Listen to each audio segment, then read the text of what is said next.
everybody, this is Kendall from the Recording Lounge podcast, and today I thought I would detail my latest and greatest drum setup. So I get a lot of questions about what I use on drums, the mics, and how I place them. And, it's always changing, and I used to have a video up on my YouTube channel, but it had gotten a little outdated, and, so I got comments and stuff, and I kept saying, well, I used to use that, but now I use this. And so I figured, why not just make an updated video? So today I'm going to go around and just talk about the different microphones that I use and how I place them, and just sort of some of the elements that I find really important to getting great drum sounds. So I said let's get started. The first thing I wanted to talk about briefly is the room. Now this room is not huge, but it's got high ceilings. They're 10.5 feet at the shortest and 13 feet at the tallest. So the high ceilings help a lot. And also none of the walls in here are parallel. They are angled just enough to kill flutter and a lot of those types of things.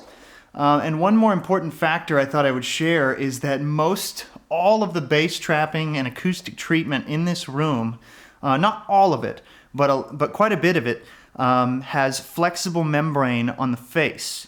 Which means, for example, these real traps in the corner, they actually will reflect high frequencies and absorb low frequencies. So not only does it improve the performance at lower frequencies, it prevents the room from sounding too dead. And for me, that's really important on drums. To me, dead rooms on drums are really problematic. Ideally, I have found that if you put up measurement equipment, measurement microphones and software like Room EQ Wizard, and you test your live room, ideally, decay times from, say 100 hertz to 5K should try to get those as flat as you can. And for drums, I generally like between 500 milliseconds and 1500 milliseconds. This room is only about 550 milliseconds on average, so it's a little bit shorter. But I find that I have to make this room work for drums and acoustic guitars and vocals and percussion and all kinds of stuff. So to me, if you're using a room that's trying to be a sort of do-it-all room, I kind of like the 500 to 700 range. It's just enough where if you compress a room mic, you definitely hear room. But it's not too much where it starts to become a distraction. So you can read more about that on the internet and whatnot and in books. But I just thought I'd briefly mention that the room is a big part of getting a good drum sound to me. Because again, the speed of sound is 1,130 feet per second, which means even in a large room, the sound from your snare or from your kick can travel around the whole room, a dozen times in a second. So what you're hearing on the overhead mics or in the room mics, is not just, what it's pointed at. It's hearing a bit of everything. And even though it's cardioid, that doesn't mean that it's a laser focus, specifically on what you're pointing at, right? So that's a big thing to keep in mind, is that the room acoustics are always a huge factor in getting a great sound, whether it's on a drum kit or a piano or, a vocal, whatever it may be. Just because something is close mic'd does not mean the room suddenly doesn't matter. So I'm going to end my rant on acoustics and start talking about some of these microphones. Now this is a CNC kit. They make great kits, and most of these cymbals are Meinl. Not all of them, but a lot of them are. So let's just go ahead and start on the snare. So on the snare top, I've got a Telefunken M80. It's a great snare mic. It has pretty much completely replaced the SM57 for me. Sorry about the focus here. See if it'll focus. Yeah, maybe. And it's just a couple inches off the head, and I like to keep it, away from the drummer, so it's not in their way. But I also want to make sure that I'm getting the right amount of fatness for whatever snare that I'm using. If I need it to be fatter, I will usually put it closer or aim it a little bit more down. If I want it to be a little bit more papery or attacky, I might aim it a little flatter. But I usually try to point it, somewhere around the center of the head area. Underneath the snare, we've got the old Sennheiser 441. Great classic mic, amazing dynamic mic, really. Not cheap, but sounds great and just works incredibly well on so many things. Hi-hat. So this is a Biodynamic MC930. Not to be confused with the M930, another similar mic, but not a small diaphragm. This mic has a 15 dB pad and a high pass built in, and it sounds really great. It's not too hyped in any area, which I really like. It works really well for hi-hat. These are big 16-inch hi-hats too, very thin. On the toms, my old favorite, the CAPI M179s. These mics are not expensive. They're only about $125 each, I think. So I'm not worried if somebody's going to hit them. They sound great on toms. They work pretty well on a lot of things, but man, something about them on toms, they just work really well. I've done shootouts with these versus, 421s and all kinds of different mics, and I just always love the sound of condenser on toms. Moving on. So this is the over-the-kick mic, as I call it, and this is a Soundelux U195. So this goes sort of right in the middle of the kick drum. It faces the snare. You'll hear more about this mic when we get into the control room and listen to each mic. It's kind of a goofy mic the way it sounds, but blended in, it can do some amazing things, really. All right, let's back up and talk about our overheads. So for overheads, I've always tend to gravitate towards a 3 overhead setup. I don't really know why. It just makes a lot of sense to me. It sounds really good, and I like being able to adjust sort of the width of the image by the balance of those 3 mics. So these side mics here, the left and right mics, are the Telefunken M60 small diaphragm pencil mics. And they're really pretty close to the cymbals. And this only works to me because I've got room mics and a mono overhead. If I was recording with a minimal setup, I probably wouldn't mic them, put the overhead, the stereo overhead so wide and so close. But these are really acting as cymbal mics to me. But again, if you're working with fewer mics than I have, and most people are, I mean, I run a lot of mics, but a lot of people, you might not want to do this exact setup. You might want to raise them up a little bit higher, maybe bring them in a little bit narrower. But for me, this works. As a mono overhead, right now, lately I've been digging the Mojave MA300. This is their tube multi-pattern condenser.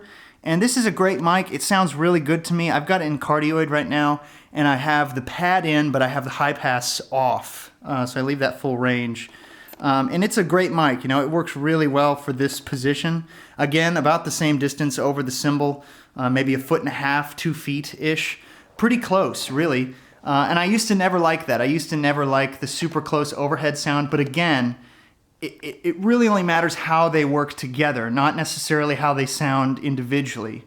Because yes, those 3 overhead mics do get quite a lot of cymbal, but we'll get on to the room mics here in a second. Now let's talk about our kick. So I've got 2 mics on our kick. Inside, you can't really see it, I've got a Telefunken M82, great large diaphragm dynamic. And on the outside, I've got my old trusty Charter Oak E700, a fantastic outside kick mic and just all-around mic in general. Generally, I like this outside kick mic pretty centered, maybe a little off-center. I might actually raise it up a little bit to be a little bit closer to center. For the record, the sizes on this kit are 13 by 8, so 13 diameter. I'm going diameter by depth. 13 by 8 for the rack tom, 24-14 for the kick, and 16-15 for the floor tom.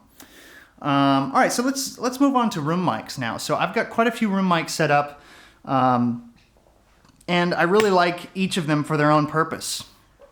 So let's start all the way back here, about 16 feet from the snare. This is my old trusty AEA R88. This is a fantastic microphone. It is a ribbon mic. It's a stereo ribbon mic. And man, this thing is just incredible. I've had this mic for a while. The quick story on this mic is basically, I was searching for a great room mic for this room, and a friend of mine brought one of these over. And I had tried all kinds of stuff. 414s and tube mics, and I'd tried ribbons and I tried everything. But he brought this mic over and said, man, just put it up and just hear what it sounds like. And something about this mic in this room is just, it just sounds great to me. It just sounds like the kit. Like And so sometimes you just strike gold like that with something that works, and then you don't change it. So I bought one, and I've been using it ever since.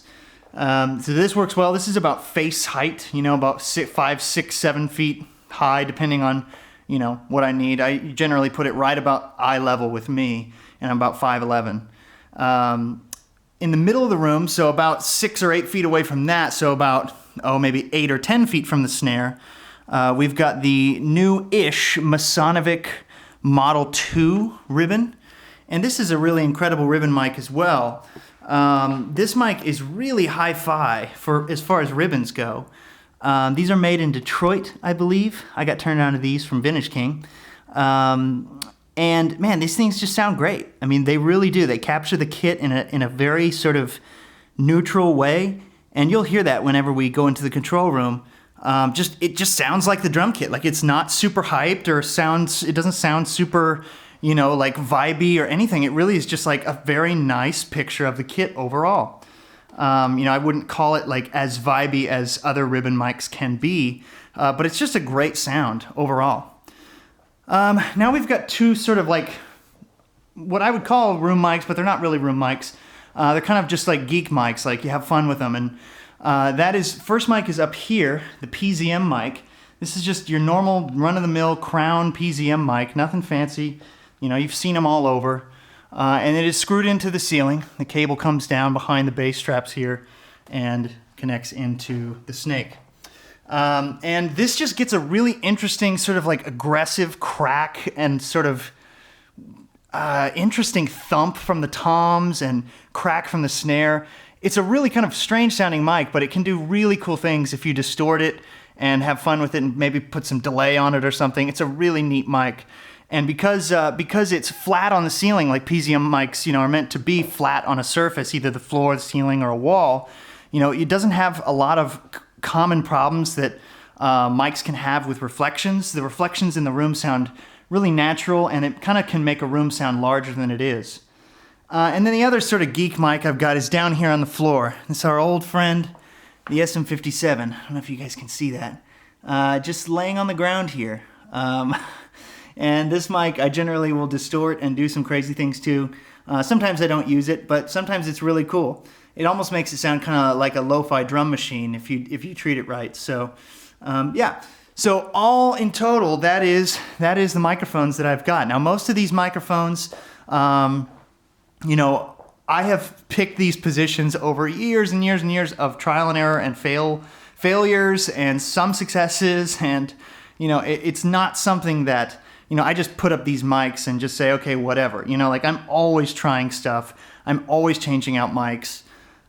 For the longest time, I was using a ribbon for my mono overhead, and I've tried, probably 20 or 30 different mics for that position. And right now, as of this moment, I'm liking the Mojave, but I might change that in a week. And it always depends on the session you're looking for. If you want a little bit more room mic, you're going to have to be a little bit more careful with positioning and balancing. That's one of the reasons that you always got to be careful with the source itself. I mean, that's what it all comes down to, right? Like the drum kit itself. If somebody brings in a different drum kit, this whole setup might not work the same as the kit that I keep here in the studio. So it really always depends, and you have to be mindful of that and listen to what you're getting. Listen to the sound of the cymbals that they have and the snare they have and the kit they have, and adjust accordingly. And you can just use the common sense approach of like, well, if you want, for example, on close mics, like I said, if you want more attack, you make it a little bit flatter. If you want a little more tone, you make it a little bit more, downward pointing into the head and into the drum. If you need a little bit more this or that, you just adjust. If you want a little bit more ambience and sort of natural sound on your overheads, you can back them up a little bit higher. See, in this case, I'm okay with having the closer overheads because I've got the mono room, I've got the stereo room, and I've got the PZM all, 10 plus feet away from the kit, and I have plenty of ambience I can use from that. So anyway, we're going to move into the control room and talk about some of these things and hear how they sound.